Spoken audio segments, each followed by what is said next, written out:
Hola, ¿cómo están? Me da muchísimo gusto saludarlos. Bienvenidos a nuestro programa Conversatorio Jurídico, programa académico orientado a generar doctrina y razonamiento en el mundo del derecho. En esta ocasión contamos con la destacada participación del profesor Andrés Jaramillo desde la República Hermana de Colombia. Él es profesor de posgrado de técnicas de litigio, sistema penal acusatorio en la especialidad de Derecho Penal de la Universidad Americana en Medellín, conferencista nacional e internacional y litigante, uno de los más destacados litigantes de la República de Colombia, en el área penal especialmente. Bienvenido nuevamente a nuestro programa, querido Andrés. Esta es tu casa académica. Contigo vamos a desarrollar el eje orientado a analizar el tema de los debates en la litigación oral penal. Buenas noches. Muy buenas noches, mi querido amigo y apreciado doctor Vinicio Rosillo. Un placer, un honor, una honra una vez estar aquí contigo en este conversatorio, tocando un tema tan importante como el que hoy nos concita. Por la deferencia, entonces, una vez más, muchas gracias y un cordial y especial saludo en esta noche a todos los hermanos en Ecuador, a los seguidores de tus redes y obviamente pues a los grandes juristas del hermano país de Ecuador y obviamente también en Colombia, Vinicio. Muchísimas gracias. Sí, quiero saludar a quienes se están integrando ya a esta transmisión virtual en vivo desde la República del Ecuador, desde la República de Colombia y desde Latinoamérica de manera general. Un abrazo fortísimo a todos. Los invito a quienes se integran por primera vez a suscribirse a nuestro canal y también compartir esta transmisión virtual en vivo en sus redes para que otras personas puedan acceder a este contenido académico. Los alegatos, estos argumentos que realizamos de manera frecuente los litigantes, los abogados en el litigio, tienen características especiales. Estos suponen no solamente la destreza del conocimiento en el ámbito estrictamente jurídico, sino sobre la base de este modelo oral, desarrollan ciertas destrezas específicas orientadas al convencimiento. Y en este marco es fundamental entender la importancia de los alegatos y la importancia que tiene en el modelo oral saber expresar bien el mensaje, saber comunicar, tener una buena oratoria forense. ¿Cuál es el sentido no solamente teórico, sino práctico de la importancia del alegato en materia penal? Sí, como se plantea, pues en nuestro régimen actual y en nuestro orden jurídico interno, en Colombia, Vinicio, te cuento que existen dos alegatos. Y esos alegatos son los que marcan el inicio y marcan el final de la gran audiencia en nuestro país del juicio oral. Hay un alegato que se llama el inicial, el de apertura.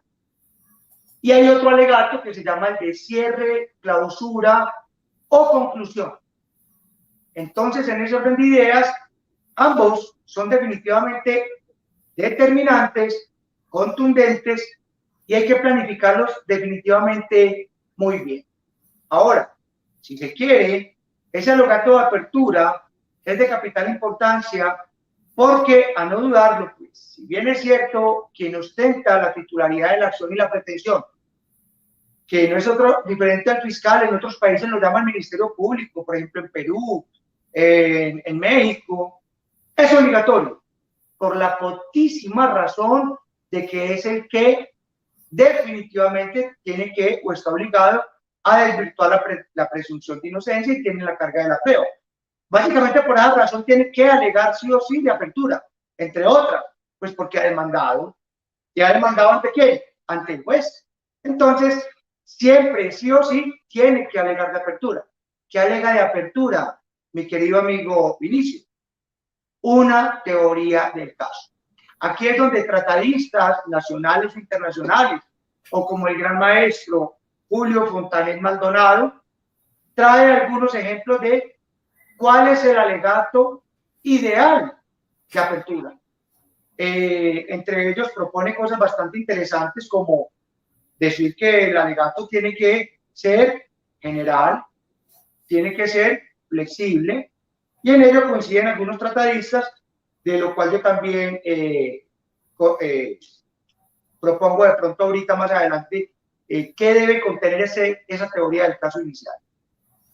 Ciertamente el alegato de apertura al que te refieres, también llamado alegato de inicio, supone la presentación, la exposición de la teoría del caso. Vemos que esta teoría del caso atraviesa por distintas fases en su estructuración, se construye, luego se recolecta la información, se la depura y al final la exponemos.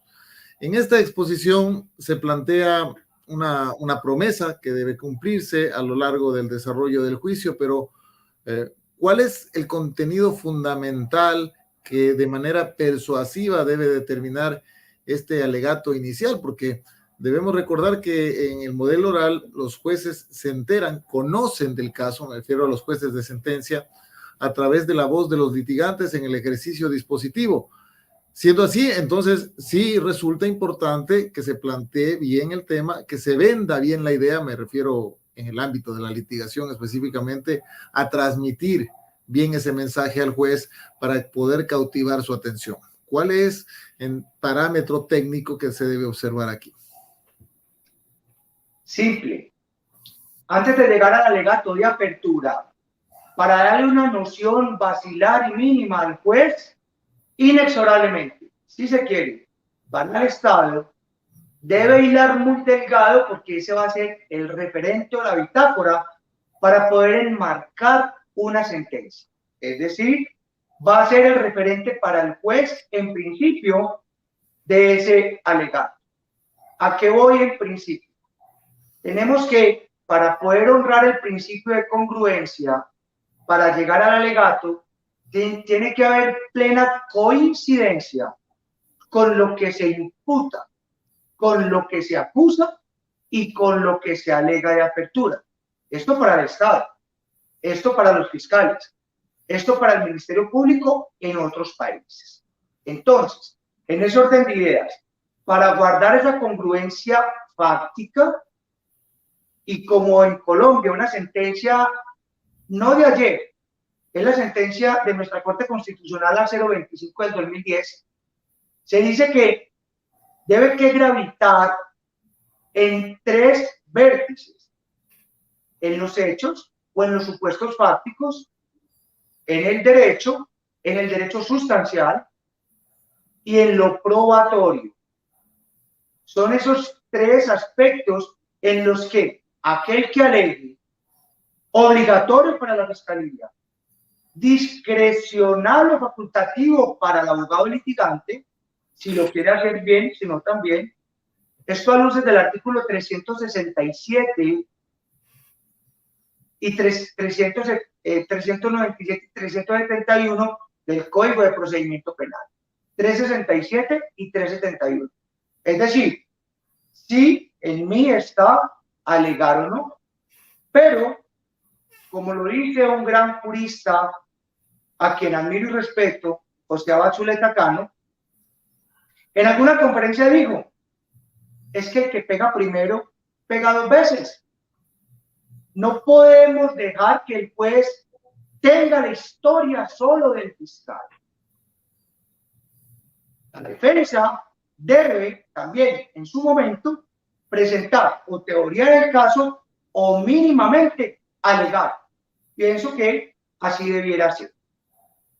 Pero fíjate, mi muy querido y estimado doctor Vinicio Rosillo, pienso que no deben reducirse a esos tres aspectos: a la historia, a los hechos, al derecho y a las pruebas.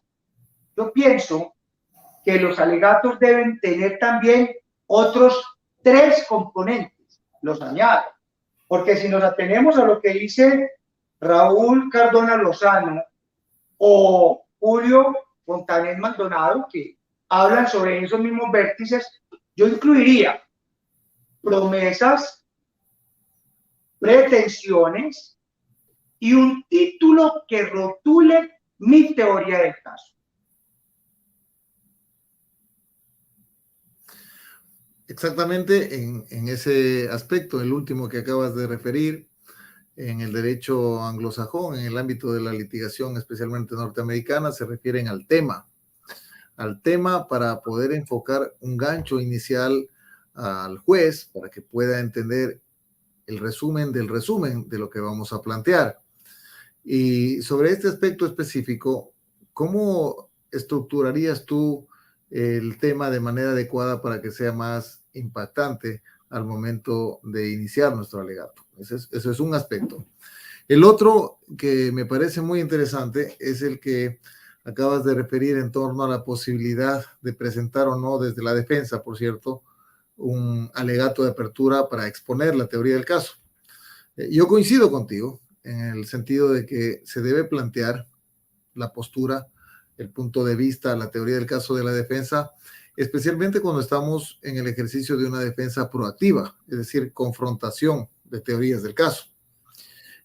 ¿Cuál estratégico es o cuán estratégico es no presentarla en algunos casos específicos, no abrir la carta en ese momento desde la defensa y luego simplemente terminar con un alegato de cierre? Bien, voy a plantearlo así. Me has hecho una pregunta compuesta, pero no estamos hablando de preguntas prohibidas o contrainterrogatorios o objeciones. Vamos a descomponerla de la siguiente manera, doctor Vinicio. ¿Cuándo es bueno alegar? ¿Cuándo no es bueno alegar? El alegato para la defensa se cierne en dos. Si va a ser afirmativa, traigo teoría del caso. Pero ya me estoy comprometiendo con el juez, porque estoy haciendo afirmaciones. Y todas las afirmaciones al juez, si ese es el mensaje, en mi discurso suasorio, persuasivo y convincente, debo recordar lo que me tengo que sostener y mantener en él. Ojo, en palabras de, y vuelvo y traigo a colación a Julio Fontanés Maldonado, cuando él habla de que el discurso tiene que ser general, ojo, no puede ser particular ni entrar en detalles. ¿Cuándo me debo abstener de no alegar? Cuando la teoría del caso, quizás de mi oponente o mi opositor, sea un total desastre. Pero entonces, ¿en qué evento lo es? Si es que así lo identifico. Es en aquellos eventos, quizás, en que no ha cumplido en algunos aspectos cuando deben de estructurarse, afincarse o tejerse de acuerdo a los postulados que grandes tratadistas han traído. Ahora, usted hablaba de un tema importante y es el tema. Otros lo denominan el rótulo, otros lo denominan el título. Voy a traer a colación un ejemplo bastante interesante porque me parece que la metáfora es una parte importante. Alguna vez, en un litigio que tuve acá en Colombia, más concretamente en la costa, en Montería, hubo un caso que me impactó mucho. Y el caso fue básicamente este, mire le cuento, si me lo permite. Llegan a una finca dos agresores portando armas de fuego y había un señor en una hamaca. Hamaca es, sí, una hamaca donde tenía aquí a su niña y se mecía en la hamaca con su niña. Y el señor voltea y observa que vienen unas personas portando armas de fuego. Claro, él lo que hace es proteger a su hija, la coge, una niña, no sé, 5 o 6 años, o 7 quizás, y la mete debajo de una mesa donde pendía un mantel, la tapaba, allá la puso para protegerla. Y el hombre encara a estas personas y cuando, claro, se le dejan venir, sin mediar palabra, con armas de fuego, impactan al señor. Claro, cegan su vida. La niña, entre el mantel, observa a las personas cómo ultiman la vida de su padre. Claro, alcanza a individualizar a estas personas, quienes posteriormente quedan identificadas. ¿Quién es la niña? Claro, la hija del occiso. Y por esta niña logran identificar a los agresores que han cegado la vida de su padre. La única testigo, no había más. Y entonces mire el título que trae el Estado en los alegatos de apertura antes de echar ese cuento.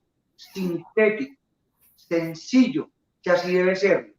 Pero el título es: sobreviví para contar quién mató a mi papá. El solo mensaje impacta con una contundencia determinante al juez que dice: brutal, brutal. Sobreviví para contar quién mató a mi papá. Eso es determinante. Y ahí porque cuando vamos a leer aquí unos tratados, se dice, la teoría del caso tiene que ser sencilla, escueta, lacónica, es decir, comprensible, no porque el juez sea un bruto, no. El juez usted tiene que llevar un cuento sintético, que no lo comprometa mucho. ¿Y por qué tiene que ser flexible? Tiene que ser flexible porque en el juicio tengo que tener un ámbito de movilidad que no me restrinja. Por eso muchas veces los fiscales no se comprometen con fechas.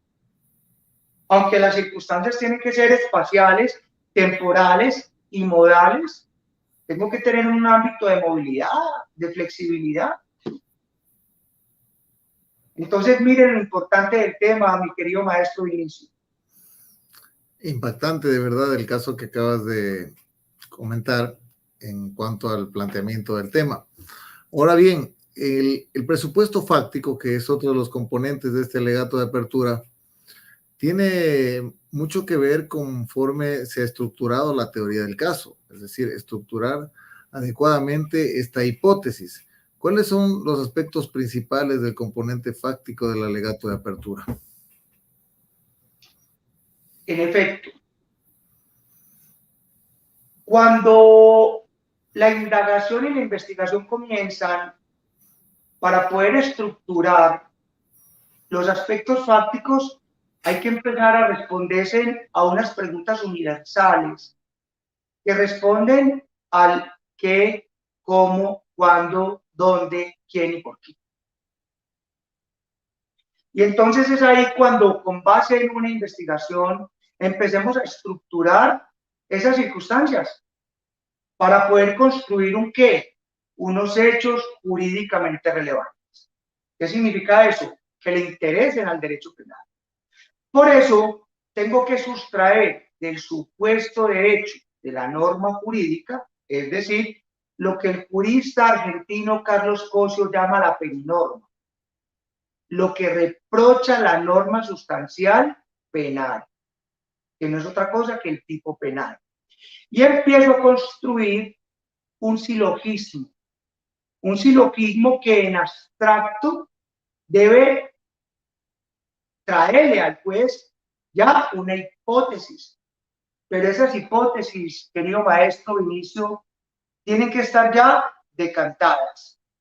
Y esas hipótesis, o delictivas o defensivas, las construyo en un cuento. Y ese cuento tiene que estar en un orden cronológico bien determinado, bien sintético al juez. Y entonces es aquí como usted ve los relatos de los norteamericanos en un alegato de apertura que quizás no dure 2 minutos, pero tiene que ser suasorio, persuasivo y convincente, sintético, creíble, ante todo creíble, no inverosímil. Y entonces así, cuando yo de la norma jurídica pueda extraer esos elementos estructurales, normativos, ya los traigo y los aterrizo en un cuento. No le voy a dictar la norma, no le voy a dictar la denuncia, no le voy a dictar los hechos de una acusación, no. Es una historia escueta y es un error recurrente que siempre leemos lo que se dice en la imputación, lo que se dice en la acusación, no. Extraiga lo más importante, que al juez lo impacte.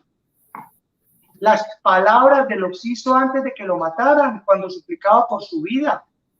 Eso persuade. Cuando clamaba por su vida a su verdugo. por favor no lo haga, mire, es que yo tengo familia. Y eso persuade. ¿Qué le estamos diciendo? Que hay un homicidio. Entonces es así, no más. Y al juez no hay que leerle la norma y que eso trae tantos años de cárcel, quizás no le importa, porque el juez lo sabe. Así es, mi querido maestro. En este contexto, otro de los errores frecuentes al momento de estructurar los hechos que generalmente se reiteran, especialmente por la formación jurídica que tienen algunos litigantes, es incluir nomenclatura jurídica en el presupuesto fáctico. Es decir, referirse no a hechos, sino a estructuras jurídicas específicas del ámbito penal, cuando lo que tienen que relatar específicamente son hechos de manera simple y sencilla, como tú acabas de indicar. ¿Cómo superar estas trabas, estos hierros en los que se incurren a propósito de la determinación fáctica? Simple, cambiando ese razonamiento, porque tenemos que ser simples al juez. Creemos que mientras más estructurado y más cargado de argumentos, el juez va a creernos más. Mire, mi querido maestro, esa estructura de la que usted habla o se refiere es la que está regulada en nuestro Código de Procedimiento Penal actual, al menos en Colombia, en el artículo 443. Esto es, esa estructura es una carga argumentativa que se tiene que subrogar el titular de la acción o la pretensión penal en Colombia, es decir, el ente acusador, para hacer una adecuación típica circunstancial. Esto es, construir una conducta punible, típica, antijurídica, culpable. Pero al final, no al comienzo. Al comienzo, como ya lo he dicho, de una manera sintética, creíble, simple y sencilla al juez. Mientras más corto sea la historia, de hecho mucho mejor, pero librándonos de ese razonamiento, perdón y me excusan, emocional, cargado de una estructura que no nos la están pidiendo. Es simplemente hacerlo, pero hay que ser desprovisto para poderle llevar ese convencimiento al juez. Entonces, de lo que sí nos tenemos que cuidar, al menos los fiscales, es que tiene que haber una coherencia. Tiene que estar estrechamente ligado, porque el alegato de apertura es el tercer eslabón de 4, el tercer eslabón donde le tengo que llevar esa historia al juez sintética, pero nos tenemos que desproveer de todos esos tecnicismos para poder, porque de alguna manera eso es lo que finalmente importa, convencer al juez. Cuando te refieres al relato cronológico, separándolo de ese relato temático que generalmente más bien lo observamos cuando abordamos en un interrogatorio, contrainterrogatorio a peritos expertos, aquí en el alegato de apertura, el desarrollo cronológico, ¿cómo lo planteas? Simple.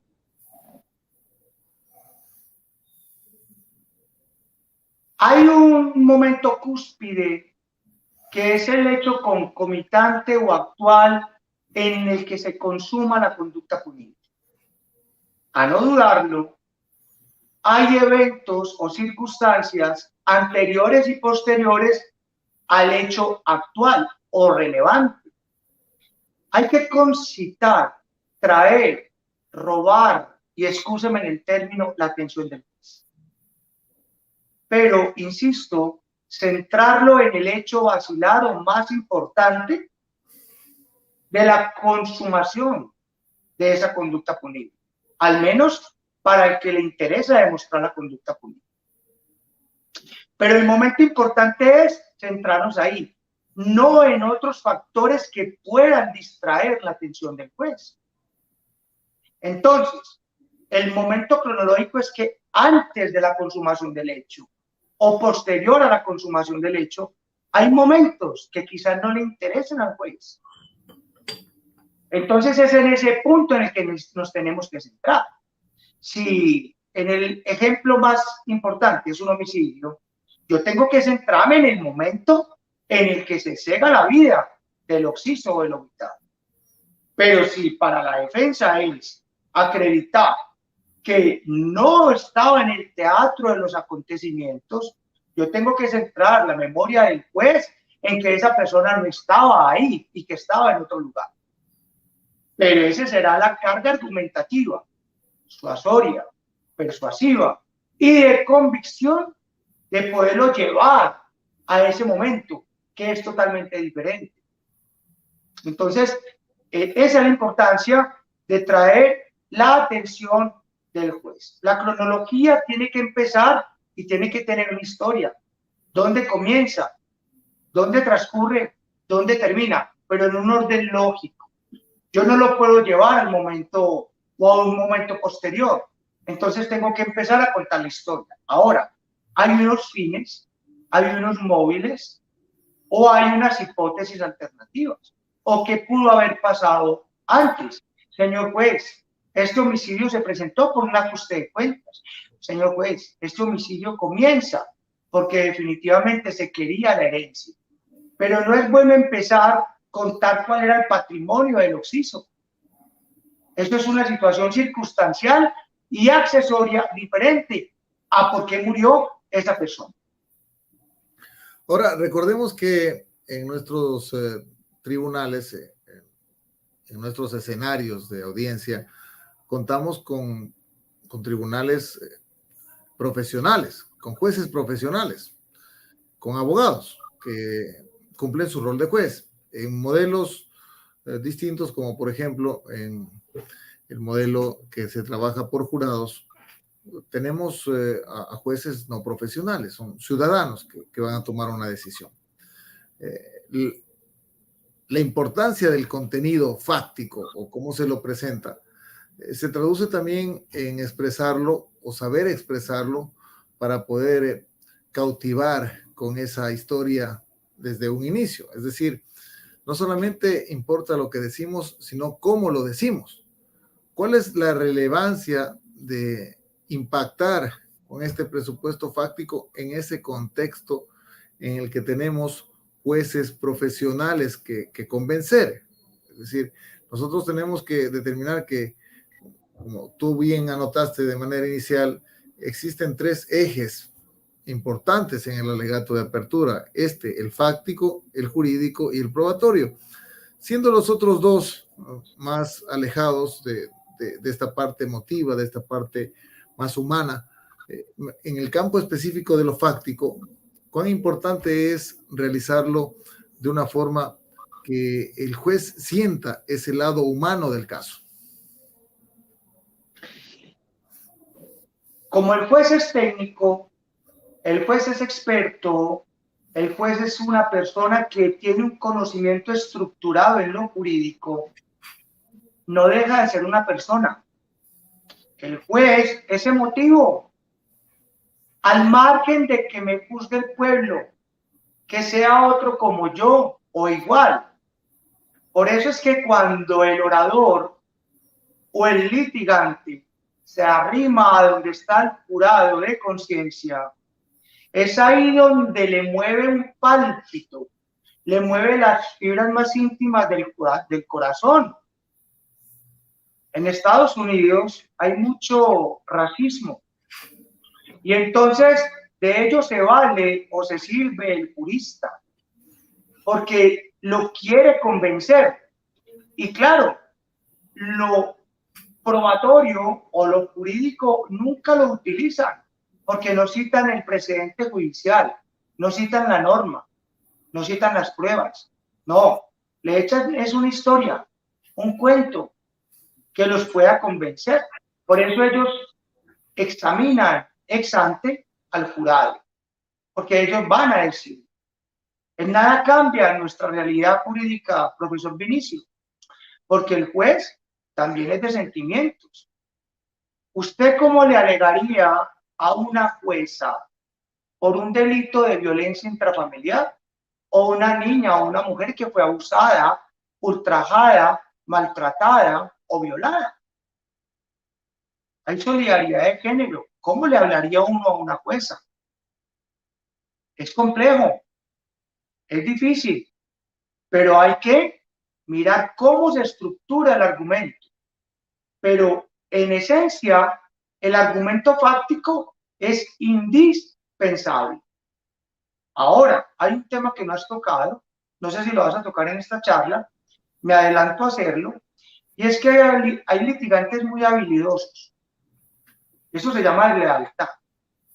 Y es que cuando no pueden con el argumento fáctico, es decir, de la simpleza, del cuento, de la historia, de lo fáctico, se meten con el aspecto probatorio. Y es cuando comienzan a introducir o a incorporar información al juez que sola y exclusivamente un testigo puede entrar o un perito puede entrar. O como por ejemplo llegar a decir a las conclusiones que arriba el perito, 2 puntos y la echan. Y acá en Colombia existe una figura por la cual, aunque no es decoroso, se ve muy mal, pero cuando a quien o aquel está alegando de apertura y empieza a incluir información probatoria que no le es dable y que solamente la puede introducir un testigo, yo puedo interrumpir a mi opositor litigioso diciéndole al juez, señoría, interpelo, no puede decir lo que el perito va a venir a decir. Ciertamente el alegato de apertura no es argumentativo y sobre la base de ese sostén nosotros acá tenemos la figura de la objeción para oponernos no solamente a las preguntas, sino a todo aquello que altere el normal desenvolvimiento de la audiencia, como este aspecto específico que tú anotas. Ahora, en este contexto, ¿cuál es el alcance del componente jurídico? Porque ya hemos analizado el presupuesto fáctico, pero el componente jurídico, especialmente en materia penal, tiene vinculación con la teoría del delito. Entonces, si el componente fáctico tiene un sustento muy arraigado en torno a la teoría del caso, el componente jurídico que vamos a plantear tiene que estar estructurado alrededor de las nociones de la teoría del delito, sea como acusación o sea como defensa. ¿Cuál es el alcance específico de este componente en el alegato de apertura? Lo que conocemos como el componente jurídico o el eje jurídico, además de los otros componentes, porque ya lo expliqué.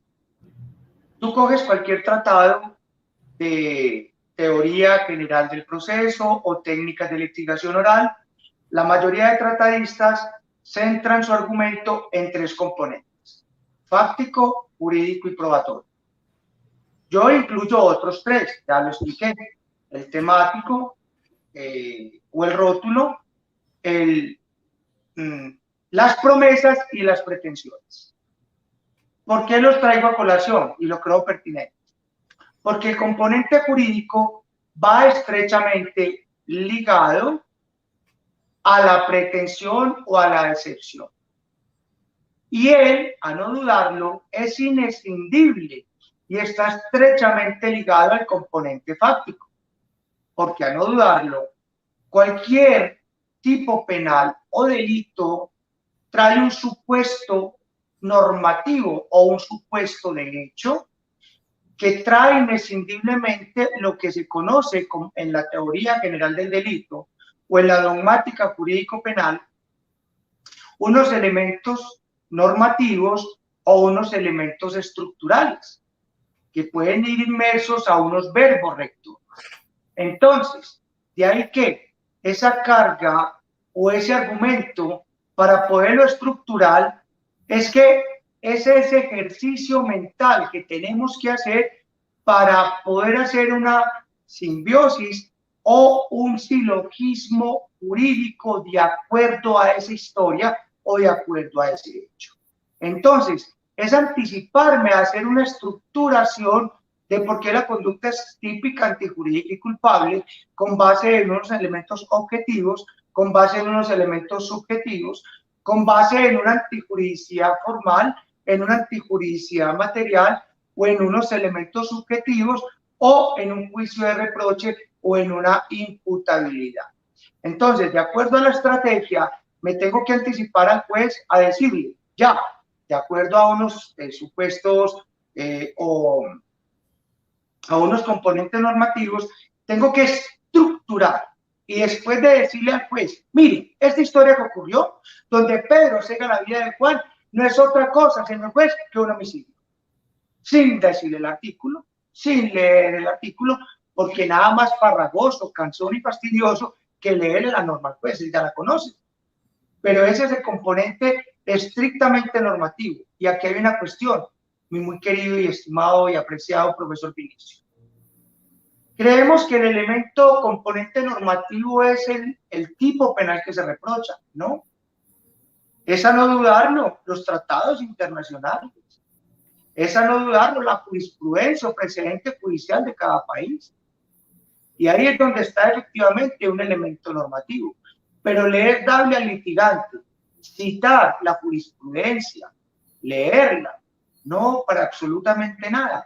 Usted pasa por ahí diciéndole de manera efímera, señor juez, esto es una extorsión, esto es un hurto, esto es un secuestro, esto es un homicidio. Punto, no más. Y homicidio es lo mismo en Ecuador, en México, en Perú, en Brasil o en Colombia. ¿Cuál es la importancia de referirnos también aquí al bien jurídico que se está vulnerando? No solamente limitarnos al estrato infraconstitucional, sino también al interés fundamental. ¿Cuál es tu opinión al respecto?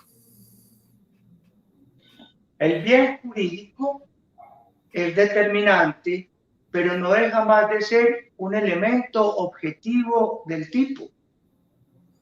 Entonces, el bien jurídico es accesorio, pero no es determinante para un alegato de apertura.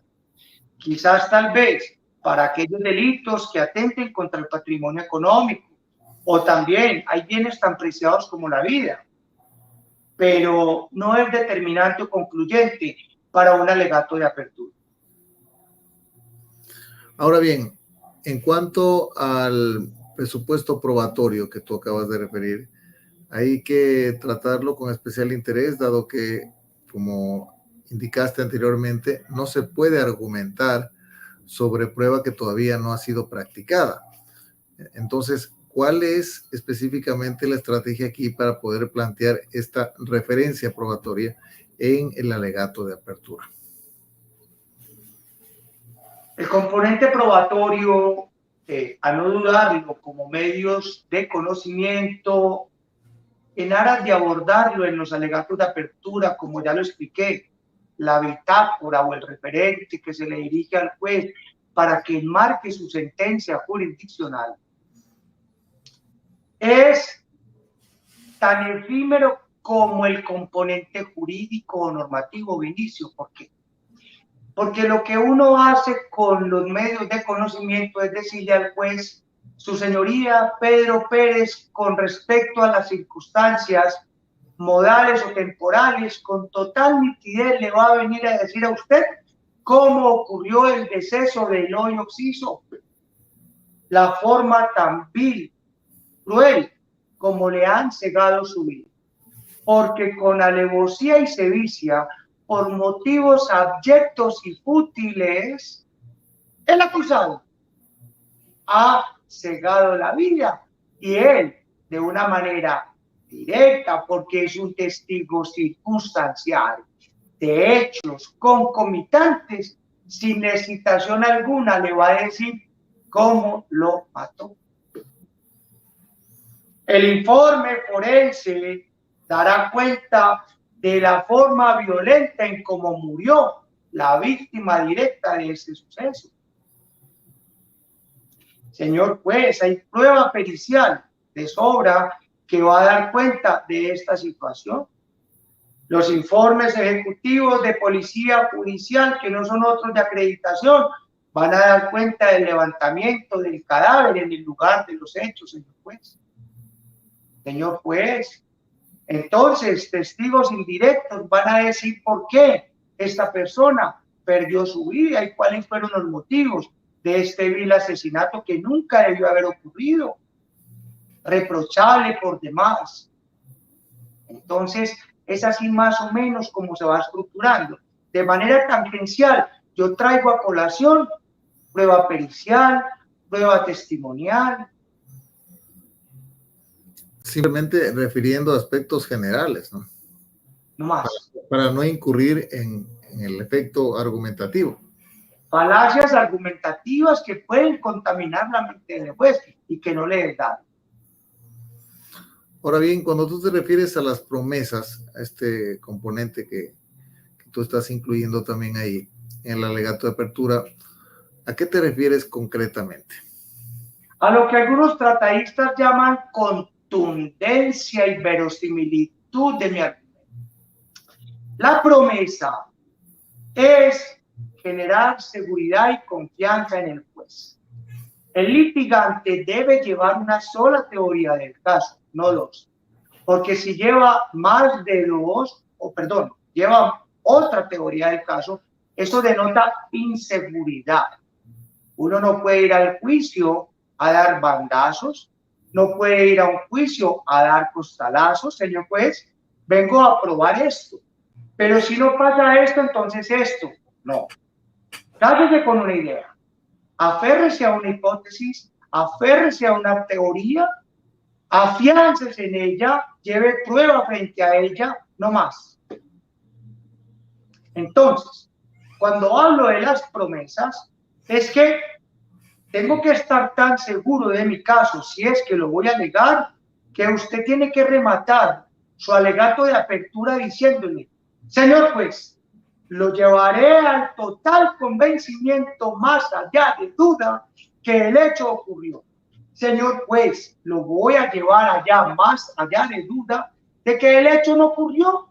Mi cliente no lo mató porque no podía estar en el lugar de los hechos, salvo que el fiscal pueda acreditar que mi cliente estaba allí o que tenía el don de la bilocación, como lo tuvo San Francisco de Asís o el padre Pío de Pietrelcina, de que se podía bilocar o tenía el don de la ubicuidad para estar en dos lugares al mismo tiempo. Y el juez va a decir, no lo puedo creer, esto es de película, increíble. Este me está diciendo que ese señor no pudo estar ahí. Yo le prometo al juez, porque tengo que prometerle, pero lo que le prometo es un arma de doble filo. De hecho, tengo que estar muy seguro y convencido. Eso es lo que se llaman las promesas. Y una promesa va muy ligado a una pretensión. Porque si yo al juez no le prometo, el juez va a tener dudas. Y yo tengo que estar muy seguro. ¿Y qué es la pretensión? Para el que aspira a condena, una pretensión punitiva para que pueda condenar. Fíjese usted lo importante del asunto. Entonces, yo le llevo una historia a través de un epítome fáctico, le llevo pruebas, le llevo fundamentos jurídicos y le tengo que llevar promesas y le tengo que llevar una pretensión, porque el que no pide no le dan. Y el que pide condena pretende. Y el que se exceptúa dice, sí, mi cliente lo mató, pero lo mató por esto. O mi cliente no lo mató. Y no lo pudo haber matado porque no estaba ahí. Ahora bien, una vez analizado este alegato, el alegato de apertura, vamos al otro alegato importante que tú referiste, que es el alegato de cierre, el alegato de clausura, el alegato final. Este que se lo conoce también en doctrina como el borrador de la sentencia y tiene un impacto luego de que ya hemos pasado la fase probatoria y tuvimos como preludio el alegato de apertura. ¿Se cumplió o no la promesa? Todo esto debemos dejar sentado aquí en este alegato final. ¿Cuál es la estructura que planteas para desarrollarlo de manera técnica? La estructura que tiene que tener un alegato de clausura, al menos para el Estado o quien se subroga la titularidad de la acción y la pretensión en cualquier país del mundo, debe ser una calificación jurídica circunstancial. Esto es transformar los hechos, transformar las pruebas y configurar y estructurar una conducta punible, es decir, ubicar los elementos objetivos, los elementos subjetivos. Señor juez, no cabe la más mínima duda que el acusado fue el sujeto activo de la conducta punible. Señor juez, ¿pudo ver usted cómo el sujeto pasivo de la conducta es la víctima postulada en esta causa litigiosa? ¿Puede ver usted, señor juez, que la acción desplegada por el sujeto activo fue la que aquí se probó, que con conocimiento y voluntad, queriendo esa voluntad, queriendo esa intención, logró su cometido y se consumó el delito? Y el resultado fatídico fue el deceso de Pedro Pérez. Ese vínculo y ese nexo causal a través de la imputación objetiva ha lesionado el bien jurídico tutelado, protegido por la ley sustancial penal, señor juez. Ir hilando delgado, construyendo un silogismo y traer y recoger y condensar y sintetizar los tres elementos que traía, el fáctico, el jurídico y el probatorio, y construir un silogismo jurídico de acuerdo a una conducta punible, que no es que esos elementos de la tipicidad, la antijuridicidad y la culpabilidad ha de gravitar frente a esos tres vértices, profesor Vinicio.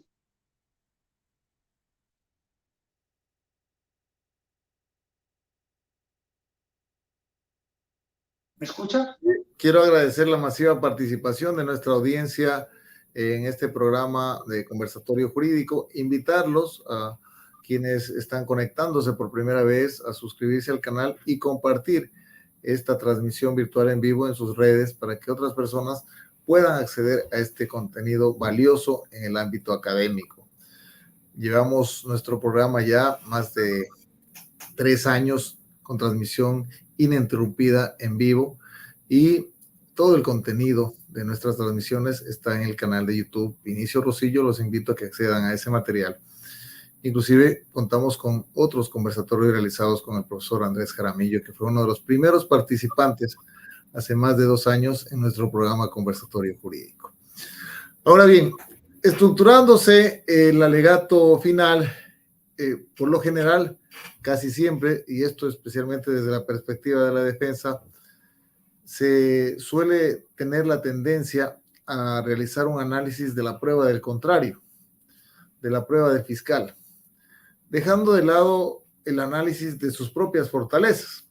Entonces, algunos tratadistas coinciden en la necesidad de estructurar bien el alegato de clausura, estableciendo primero la prueba, resaltando primero la prueba propia y luego la prueba del contrario, atacarla en sus debilidades. Es decir, trabajar con una especie de FODA, fortalezas de mi caso y debilidades del caso del contrario.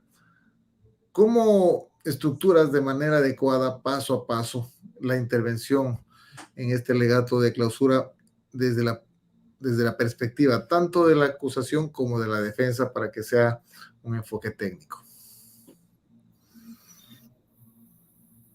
Cuando lo expliqué hace un instante, me estaba refiriendo al alegato de cierre de la acusación.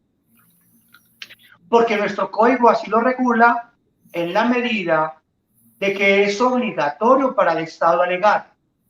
Entonces, esa adecuación típica circunstanciada la tiene que estructurar de acuerdo a la teoría del delito. Ahora, ¿cómo lo será para la defensa? No hay expresa regulación en nuestro reducto adjetivo que indique cómo es la estructura para alegar de cierre. De paso se ha dicho, y digámoslo de una vez, no es obligatorio hacerlo, pero habrá de decirse que la defensa se aferra a los desaciertos, a las omisiones dejadas por el Estado.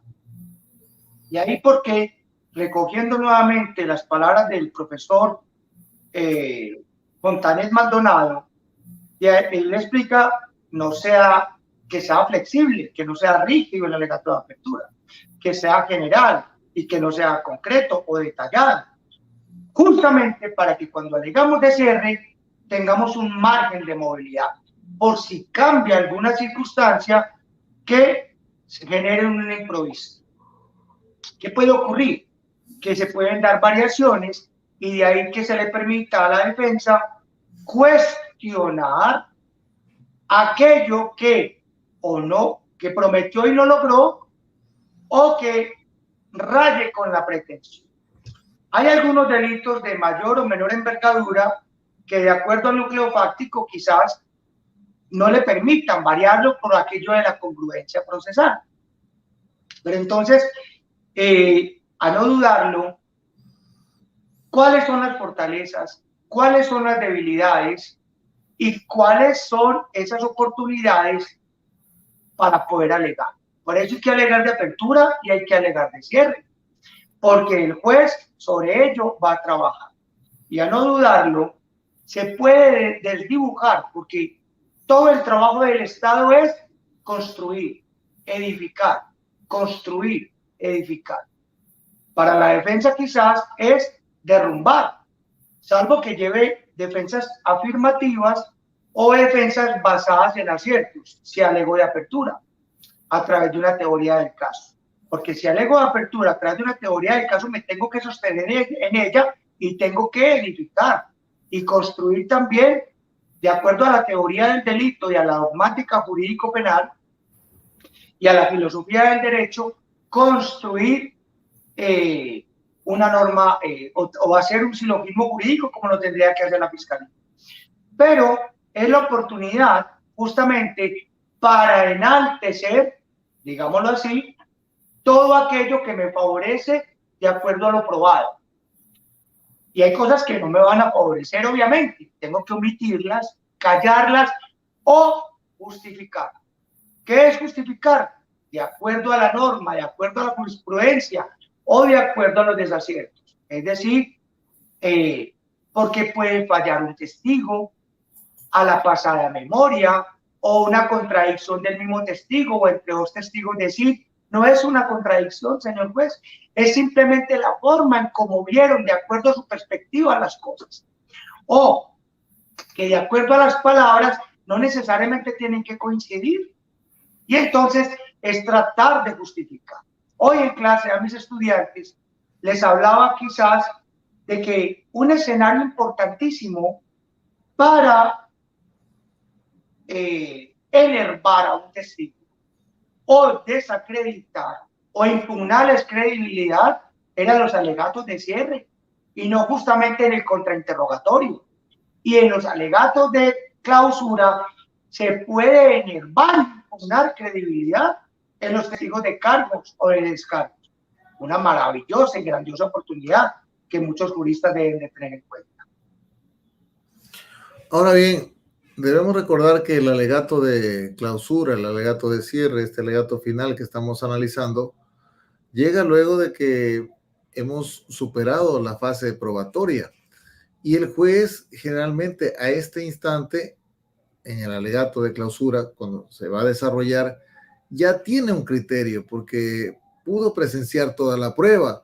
Él se dio cuenta de los testigos de cargo, de los testigos de descargo. Él estuvo presente en el interrogatorio, en el contrainterrogatorio, y tiene ya en su cabeza una idea formada, una decisión estructurada. ¿Cuál es la importancia de presentar aquí nuestro alegato frente a este escenario? Sirve para fortalecer, orientar esa decisión que el juez ya tiene prefijada por, evidentemente, haber estado presente en la prueba. Tiene un impacto sobre esa decisión que el juez ya tiene por lo menos orientada en su cabeza, por lo que todavía no la ha compartido con los otros jueces, por lo menos no de manera expresa al momento de realizar una deliberación posterior al alegato de clausura. Es importante en estos aspectos también la carga argumentativa que debemos realizar, porque a diferencia del alegato de apertura, el alegato de clausura es eminentemente argumentativo alrededor de lo que se practicó en la prueba. En este eje específico, relacionando este alegato de clausura con la idea prefijada del juez, ¿cuál es el impacto que tiene esta estructura técnica en el ámbito de la litigación oral penal? Profesor Vinicio, es determinante y es concluyente. Es definitivo. Y debe ir el alegato de cierre inexorablemente en todos los litigantes. ¿Por qué? Por la instancia del tiempo. El juez está a puertas de decidir. Y la habilidad y la destreza que tenga el orador para persuadir, disuadir y convencer con elocuencia al juez, quien está por resolver, es determinante. Es más, el juez tiene un conocimiento forjado, pero es falible el juez, porque hay cosas que se le han olvidado.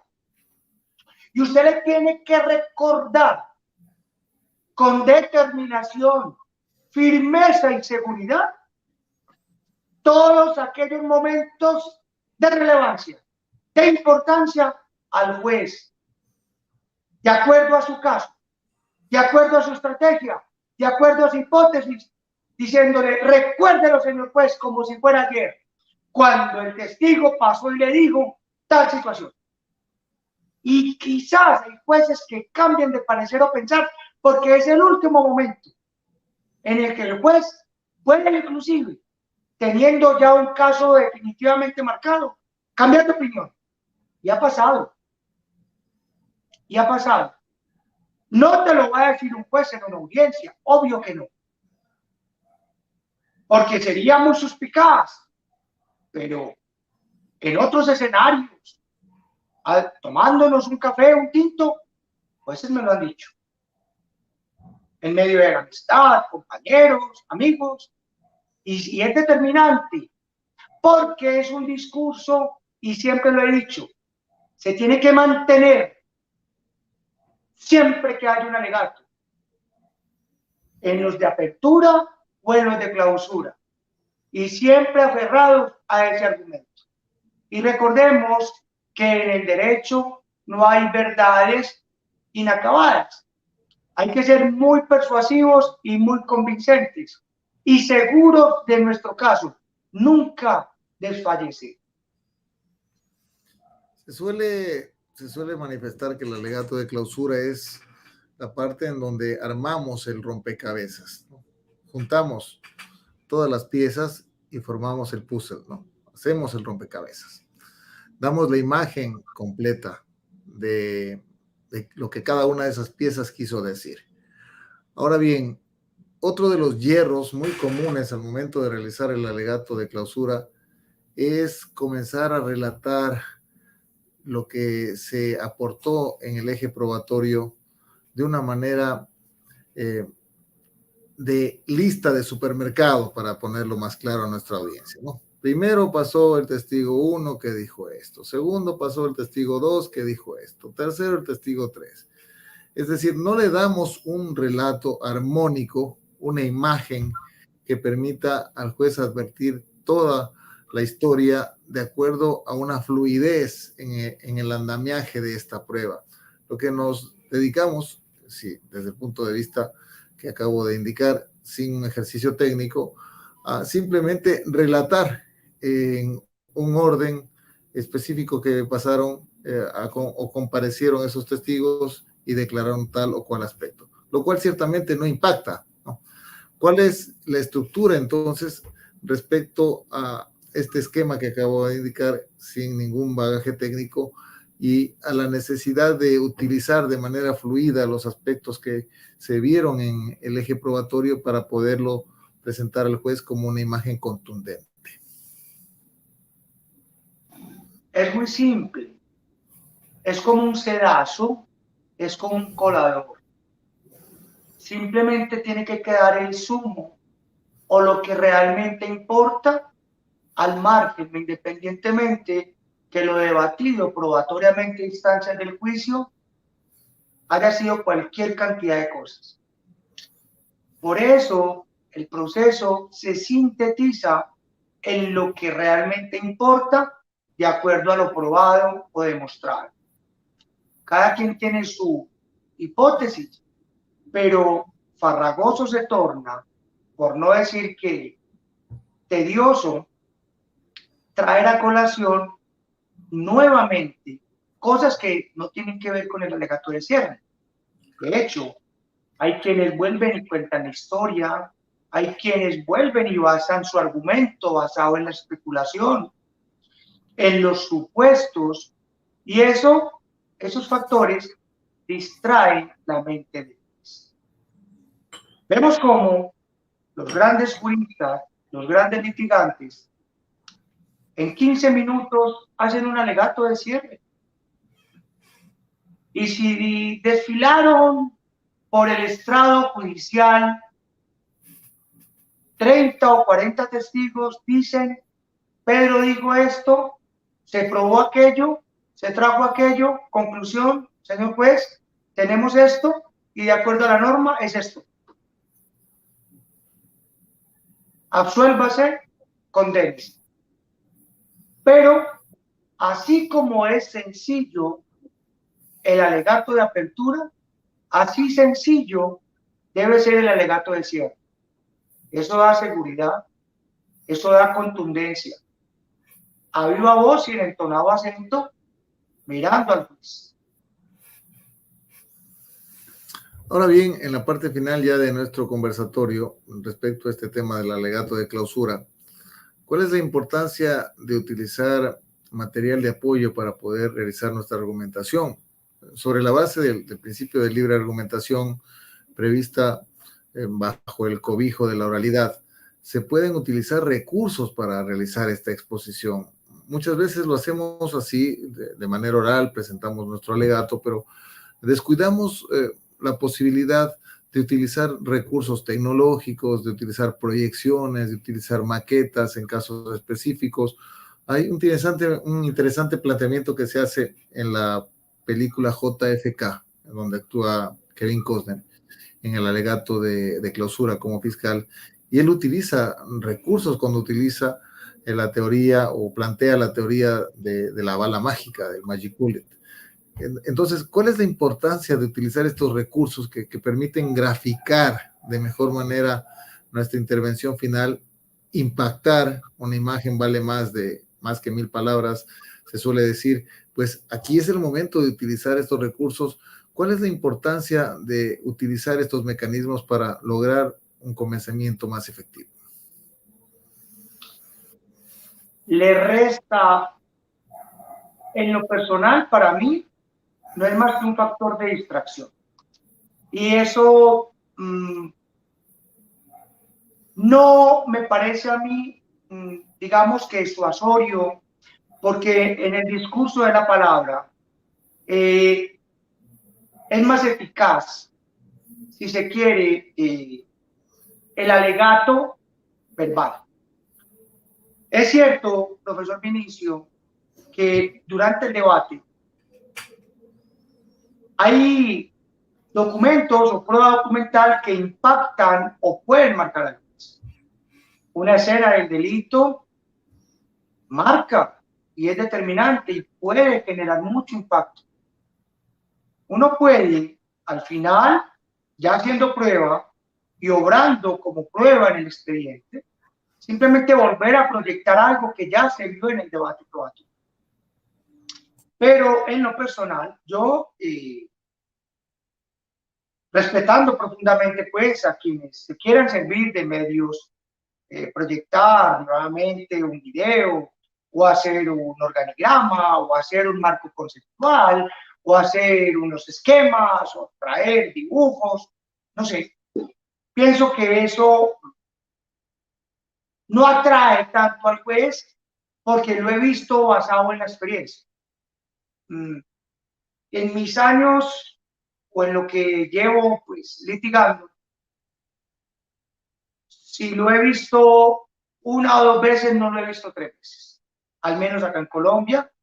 Y en lo que he visto de pronto, si de pronto viendo por ahí, no es tan, o en lo que he leído, o en lo que he tratado de aprender, cuando acudo a la doctrina, cuando acudo a los manuales, no lo recomiendan mucho los tratadistas, pero no dan un fundamento concluyente para decir por qué, pero yo sí me atrevo en este conversatorio muy humildemente a pensar que hay muchas formas de captar o traer o atraer la atención del juez, y pienso que en el lenguaje, en el discurso, uno puede, como quien dice, señor juez, aquí estoy, mire, y puede manejar tonos de voz, tantas cosas que definitivamente pueden resultar más efectivos, más eficaces para lo que se pretende y busca, de acuerdo a las pretensiones que cada quien ostente en una contienda judicial cuando se enfrentan dos extremos litigiosos, honorable profesor. En el alegato de apertura, tú puedes ex ante preparar una línea específica de intervención, referirte a lo que vas a estructurar en el tema, el planteamiento fáctico, el jurídico, el probatorio, como hemos visto, las promesas, en tu caso, la pretensión que también acabas de indicar. Pero, ¿cómo preparas el alegato de clausura? Lo que se suele establecer es que este va surgiendo a propósito de lo que se va aportando en la prueba, porque tenemos que cotejar lo que se dijo en la apertura con la prueba, es decir, debemos hacer una comparación específica entre lo que se prometió y lo que se fue probando. ¿Cuándo preparas el alegato de clausura específicamente para poder exponerlo ya en el juicio? El alegato de apertura debe ser fluido y espontáneo. Yo nunca lo escribo, nunca lo leo, por una razón simple. Como a un juicio no llego a improvisar y el caso lo tengo aquí, yo ya lo sé. Y lo tengo claro porque yo ya sé qué pasó, cómo ocurrió, qué pretendo, a dónde voy, qué quiero, quiénes son mis testigos. Y eso es un factor determinante que el juez va a advertir, va a notar. Y en la medida en que me mueva, en la forma en cómo hable, en la forma en cómo me exprese, en la forma en cómo le relate esas circunstancias fácticas, así, fluido, el juez va a decir, ¿la tiene clara? ¿Este sabe qué quiere y para dónde va? Con esa certeza y esa seguridad con la que me habla, yo le estoy creyendo. No hemos empezado, pero creo en él. Porque eso denota seguridad. Yo no puedo llegar con un discurso ya elaborado acá. A ver, señor juez, permítame. El 1 de enero del año que corre, Pedro Pérez, no, usted tiene que estar desproveído de cualquier cosa porque usted está centrando su atención en una hoja, no en los ojos del juez. Es como cuando hablábamos en otra invitación que usted muy gentilmente me hizo, de si es pertinente o no, claro que no es el tema y me excusa que me salga, llevar el interrogatorio o el cuestionario escrito en una hoja de papel, ¿no? Usted tiene que tener los temas, y los temas no tienen que estar ni siquiera escritos, ténganlos acá. Y la preparación del caso se hace leyendo, como cuando un estudiante va a un examen oral, donde lo único que puede tener a la mano es su código, no más, ni siquiera ayuda, nada escrito, hable y defiéndase. Así se prepara. Lea muy bien su caso, téngalo aquí y fluya. Ya. Esa es la importancia de la investigación, de la preparación y la exposición, la famosa IP, para poder estructurar toda intervención en litigación oral. Quiero agradecer la brillante participación de nuestro querido amigo, el profesor Andrés Jaramillo, siempre contribuyendo académicamente en conversatorio jurídico. Este es tu claustro docente, donde puedes siempre participar, las puertas están abiertas.